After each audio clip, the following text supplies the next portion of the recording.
ini adalah wahyu yang turun dari Allah, yang diajarkan, disampaikan untuk umat-umatnya? Semua wahyu dari Allah, lalu Nabi Muhammad SAW yang praktikin. Oke. Beliau praktikin, beliau contohkan, lalu kemudian umat Islam mengikutinya. Oke. Pak Ustadz, kayak pengen belajar tentang puasa, Pak Ustadz. Ya.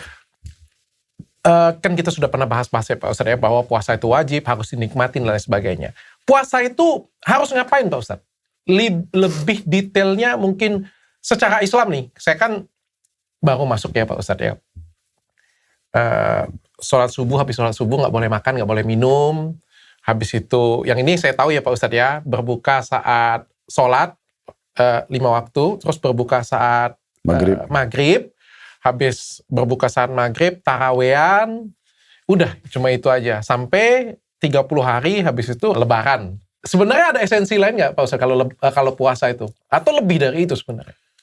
Jadi gini, setiap muslim itu sepanjang hidupnya berbuat baik. Sepanjang hidupnya. Mau Ramadan itu di luar Ramadan. Cuma di bulan Ramadan ini dok, bulan yang Allah khususkan untuk peningkatan skill spiritual. Gitu. Supaya nanti selama sebulan itu kalau kita ibadah, kita puasa, kita sholat malam, kita bersedekah, gitu kan, baca Quran, berzikir.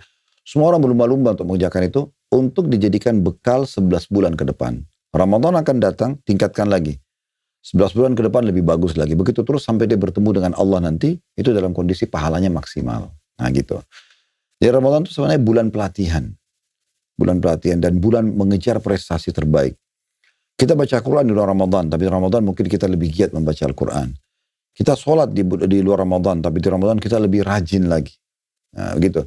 Sebagai contoh misalnya ada sholat tarawih tadi dokter sebutkan. Nah, sholat tarawih itu kan sholat tahajud sebenarnya. Jadi tahajud, qiyamul lail, qiyam Ramadan, tarawih itu sama aja. Cuma bedanya tarawih itu kan artinya santai dok. Biasanya orang kalau selain Ramadan, sholat malam itu dikerjakan yang lebih afdol dia tidur dulu. Ya dokter misalnya habis isya tidur nih jam 8, jam 9, jam 10 tidur.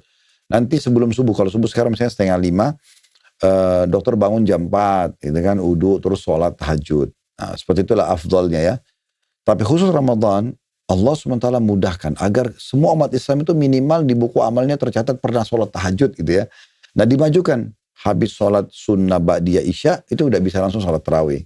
Dan hampir semua masjid mengerjakannya, supaya umat Islam itu merasakan, oh ternyata enak ya sholat malam itu. Nah supaya mereka nanti terapin 11 bulan ke depan. Puasa juga sama, sebulan penuh kita berpuasa untuk membersihkan sisa-sisa makanan dan usus yang 11 bulan kita makan beragam macam makanan. Untuk kesehatan tentunya sebagaimana pernah kita singgung masalah itu ya. Maksudnya fasting atau puasa ini manfaatnya besar sekali buat kesehatan.